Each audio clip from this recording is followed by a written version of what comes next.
So here are just some pictures of one of the several many spots I've been to visiting Gettysburg, and this is one of a barn, a farm setting that is at Gettysburg. And this farm saw fighting on the first day. And after the Confederates pushed the Union Army back through here, the Confederates turned this into a field hospital.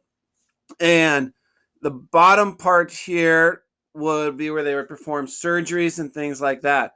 And one of the many common things that happened during the Civil War were amputations, because they just didn't have a lot of time to try to repair people's injuries, or they just didn't have the ability or the technology to do that.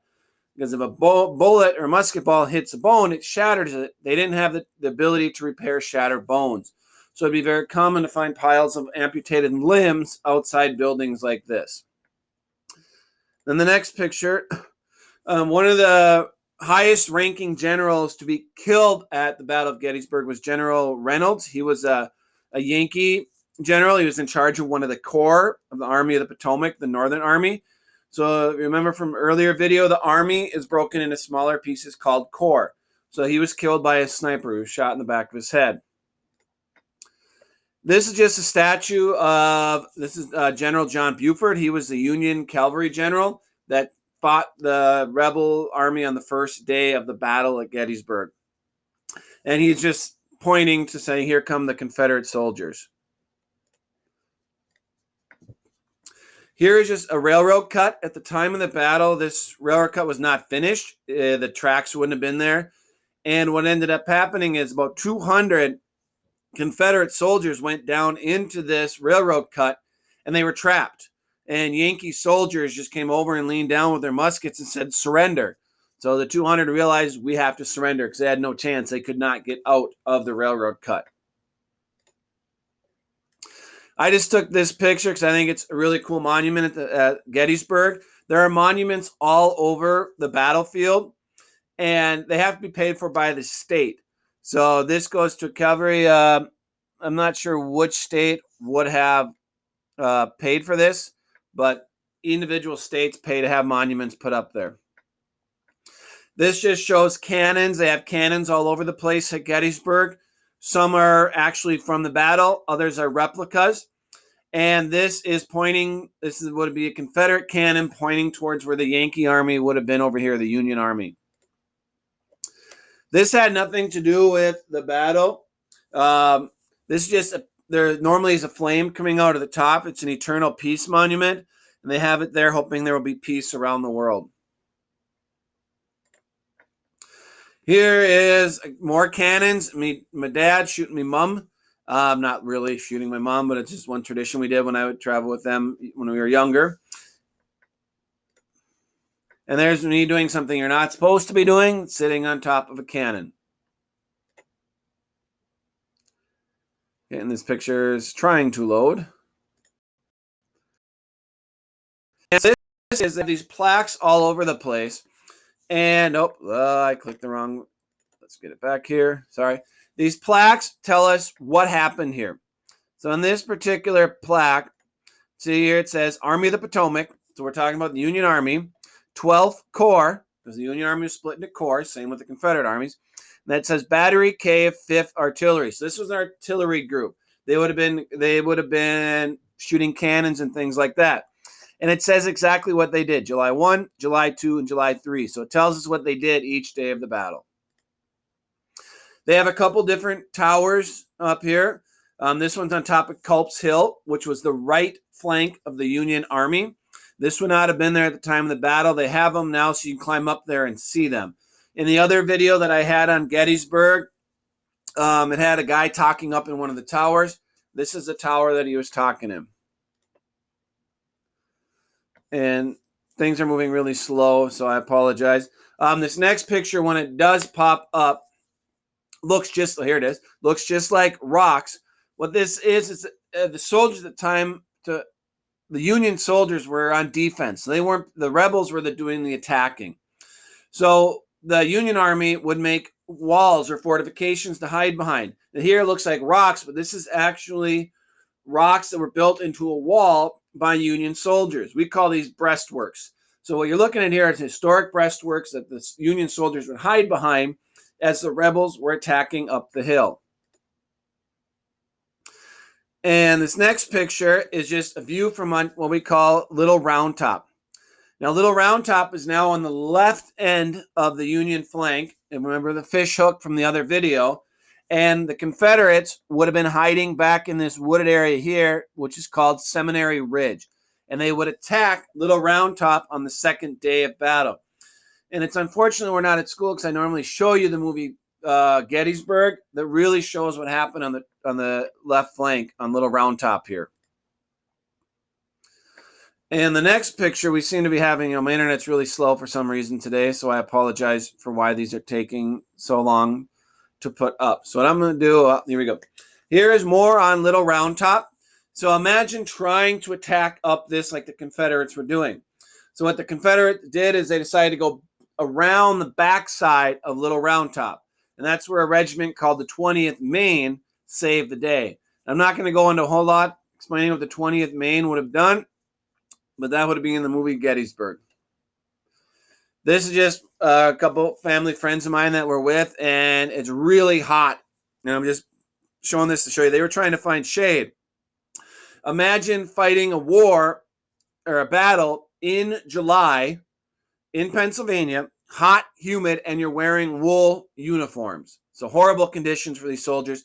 Sometimes they would march for 20 miles and boom, have to jump into the fighting right away. And they were lucky if they had water. On top of Little Round Top, there's just a monument here. This is for Colonel O'Rourke.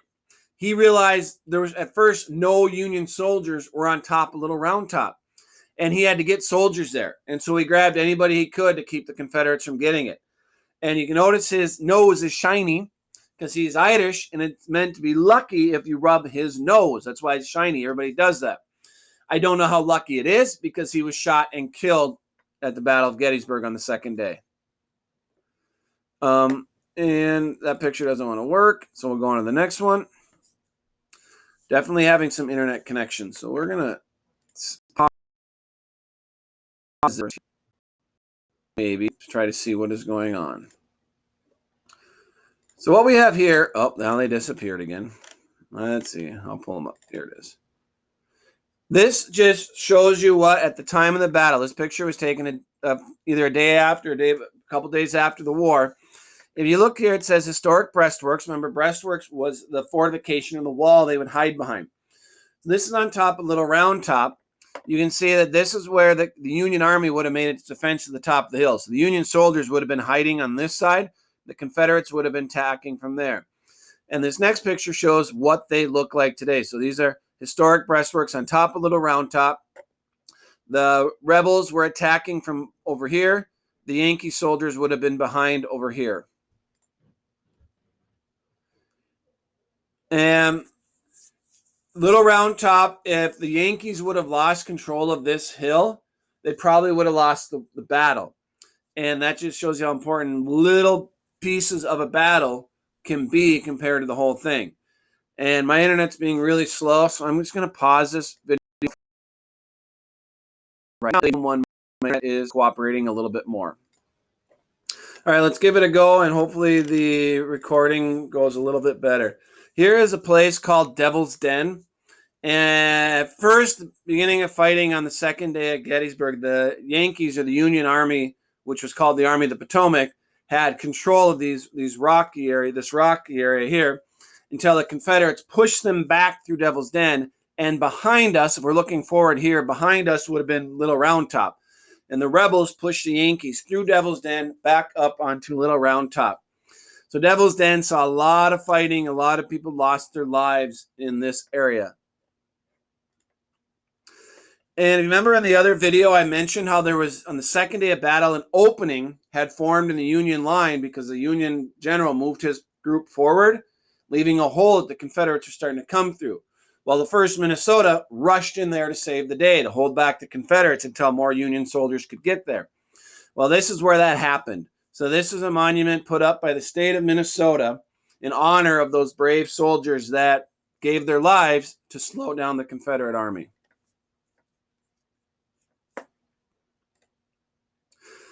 There are signs still at Gettysburg that the fighting did happen there. And in this barn, you can see right here on the side of the roof that a cannonball went through there. And they decided not to repair the cannonball hole there. This is a family friend of mine. Um, she's in her 20s now, so that tells you how long ago I went to this place. But these things here where the cannonballs would have been held, or the canister, that's those things that kind of shoot like a shotgun. They're full of little balls, and when they fire them out of cannon, they spread out. So this is what the cannonball and cannon gunpowder would have been stored in. This on the third day when Lee decided he wanted to make his attack in the middle of the Union line. So General Robert E. Lee was the general of the Army of Northern Virginia. He had his men march across this wide open field like this. That was a big mistake because thousands of men were killed or wounded because of that decision. So imagine trying to march across this. And this is just a little thing that's kind of showing what we call on the third day was called Pickett's Charge. And this was the Confederates attacking the Union soldiers.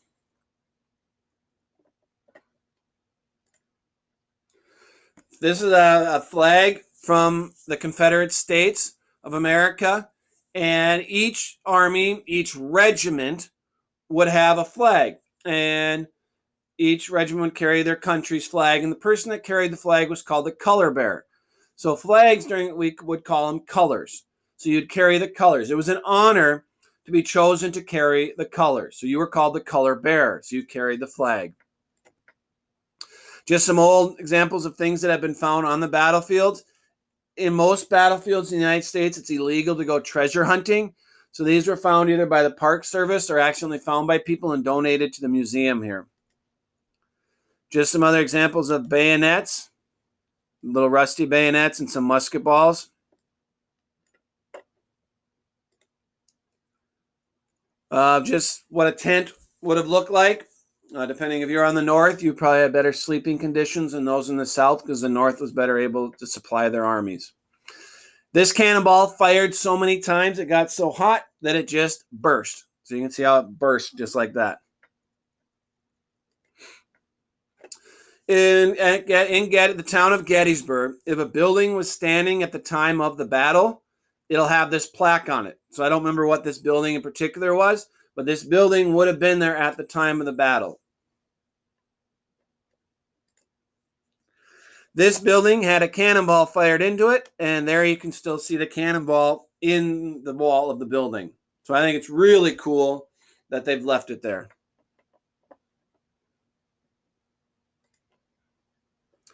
This is a statue to Robert E. Lee. Again, Robert E. Lee was the commanding officer of the Army of Northern Virginia, one of the biggest Confederate armies. Remember, each side had multiple armies, so it wasn't each side only had one army. But at Gettysburg, it was the Army of Northern Virginia, which was from the South, and the Army of the Potomac. The North named their armies after rivers, where the South named their armies after a state. Here is somebody you read about in your book. This is a gentleman that would end up dying in Duluth, but he was the longest living veteran of the North in the war. And then you can see on this next slide, Senior Vice President in Chief Albert Wolfson of Duluth, Minnesota. So they have a statue of him in Gettysburg. And women were not allowed to fight during the battle or even in the war in general, but some found a way to help. And you can see this woman here, she disguised herself as a man to fight in the war, just like Deborah Sampson did last year that we learned about in the Revolutionary War. Women did similar things here so they could fight. And this person was a soldier in the war, and a lot of people say I look like him. And it's kind of scary because after the war, you can see there, it says he resumed teaching after the war. So I don't know. That's up to you whether you think he looks like me or not. Just try to imagine me without my spectacles on.